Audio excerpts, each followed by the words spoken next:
بسم اللہ الرحمن الرحیم۔ السلام علیکم۔ آج میں نے پہلی دفعہ سلمان غنی کو اس قدر غصے میں دیکھا اور اچھا لگا مجھے۔ میں نے سجاد میر صاحب کو بھی غصے میں دیکھا۔ یہ وہ دو لوگ ہیں جن کو سن کر میں اپنے غصے کو کم کرتا ہوں۔ اس کے باوجود میں سجاد میر صاحب سے معذرت کے ساتھ عرض کرتا ہوں کہ میں سر حرامی بچے کو حرامی بچہ کہتا ہوں۔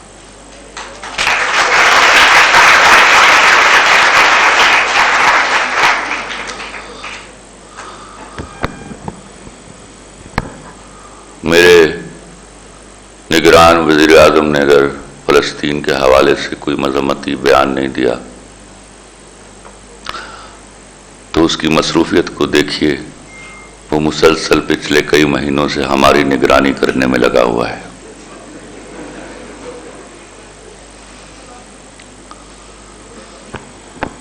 آپ نے بڑی خوبصورت بات کرتے کرتے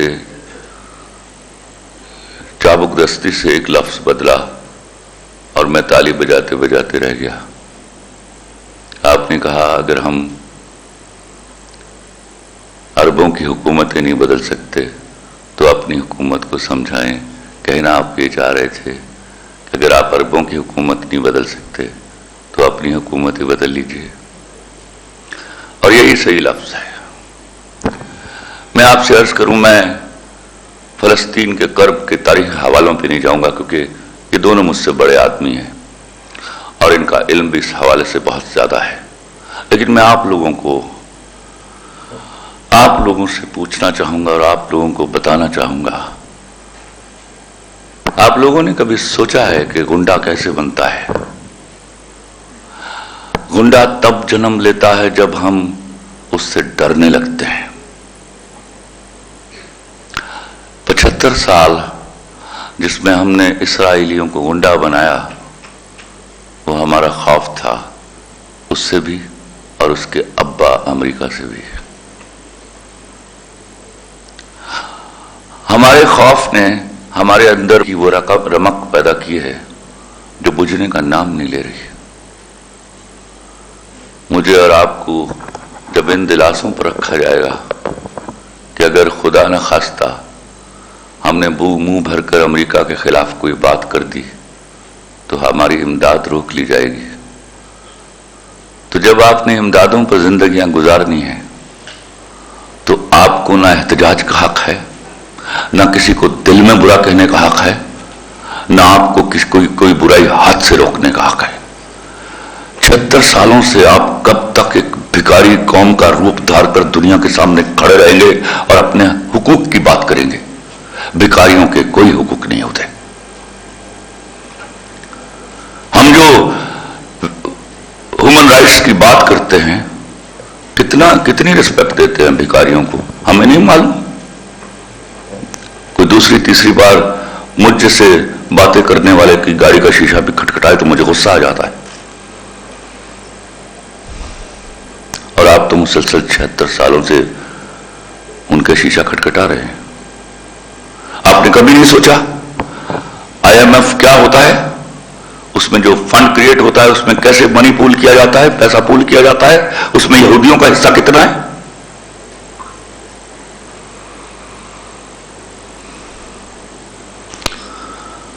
یاد رکھیے گا، ایک بہت بڑی ٹرک کی بتی آپ کو دکھائی جاتی ہے، 5th جنریشن وار اور ہائیبرڈ وار۔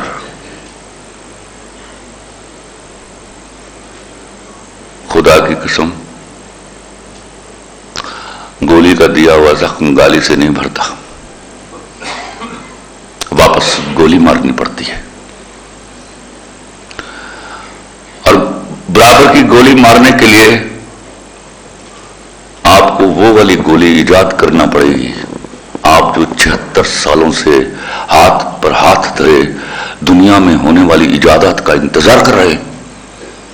بے شرمی ہماری یہ نہیں ہے کہ ہم کچھ کر نہیں پا رہے، بے شرمی ہماری یہ ہے کہ ہم کچھ ایجاد نہیں کر پا رہے۔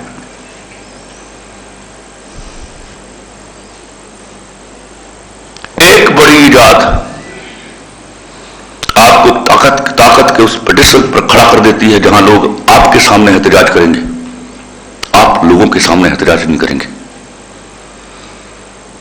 لیکن کیونکہ آپ نے پھیکی سے انگریزی سیکھنی ہے، پھیکی سے انگریزی پڑھنی ہے، اور آپ آج مجھے بتائیے سب کے سب بیٹھ کے اور کھڑے ہو کے یہاں کہ کتنی کتابیں ہیں جو آپ اپنے مصنفین کی پڑھتے ہیں یہاں؟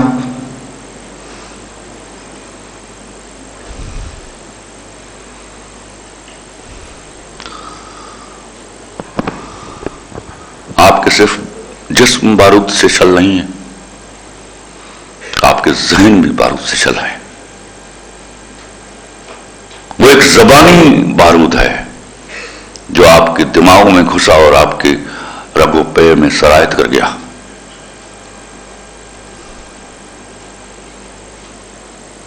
ایک خالی خولی زبان کو آپ نے سر پر اس طرح سوار کیا ہوا ہے کہ آپ کے اندر بغیرتی کی بیماری کا وجود ہی ختم نہیں ہوتا۔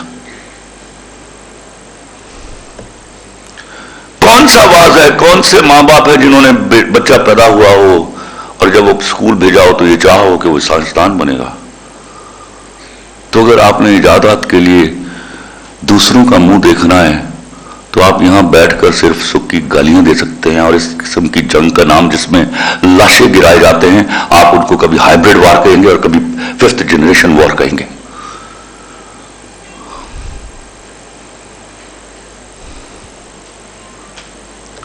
یاد رکھیے گا میری بات، میں کب تک جیوں گا لیکن ایک بات آپ کو میرے مرنے کے بعد بھی یاد آیا کرے گی، ایجادات نہیں کریں گے تو اسی طرح دم ہلاتے رہیں گے ان کے سامنے،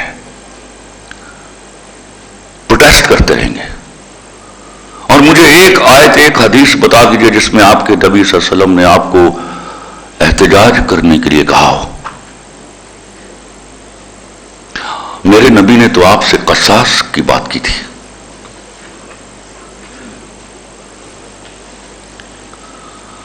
آپ منطق پر آ جائیے۔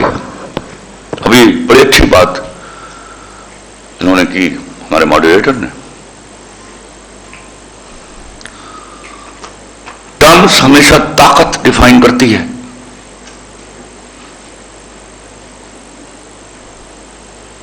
تو آپ کے لیے، فلسطین کے لیے، کشمیر کے لیے راہ نجات سوائے طاقت کے کچھ نہیں ہے، ورنہ آپ اسی طرح دوائیاں بھرتے رہیں گے، آپ اسی طرح امدادوں کے کیمپ بھرتے رہیں گے اور وہ وہاں پہنچاتے رہیں گے۔ زخم ہمارے بدنوں پر کیوں لگتے ہیں؟ شہادتیں ہماری کیوں ہوتی ہیں؟ کوئی ہمارے سامنے بھی تو آ کے احتجاج کرے۔ آپ اس لمحے تک کیوں نہیں پہنچتے؟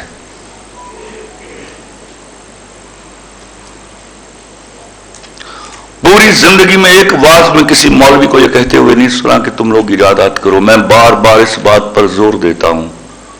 آج وہاں بیٹھے ہوئے بڑے بڑے، روز تم لوگ گھنٹوں اپنے سیل فونوں کی کارکردگیوں کے بارے میں بات کرتے ہوں، آپ سے ٹیکنالوجی چھین لے تو آپ دھرے کے دھرے رہ جاتے ہیں جیسے کہیں 4-5 ہزار سال پہلے کی دنیا میں ہو۔ یہ اوقات ہے ہماری، بیکاریوں کی یہی اوقات ہوا کرتی ہے۔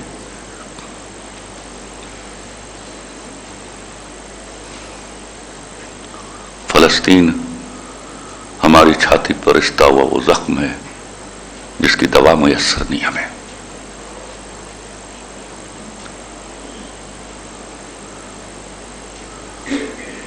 اور میں تو اس بات سے ڈرتا ہوں کہ آپ ان سے لڑنے کے لیے بھی انہی سے اسلحہ خریدتے ہیں، پھر آپ جیتنے کا خواب بھی دیکھتے ہیں۔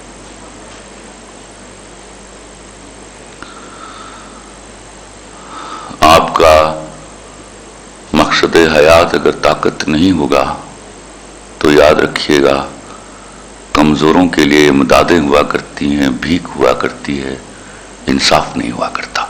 Thank you very much.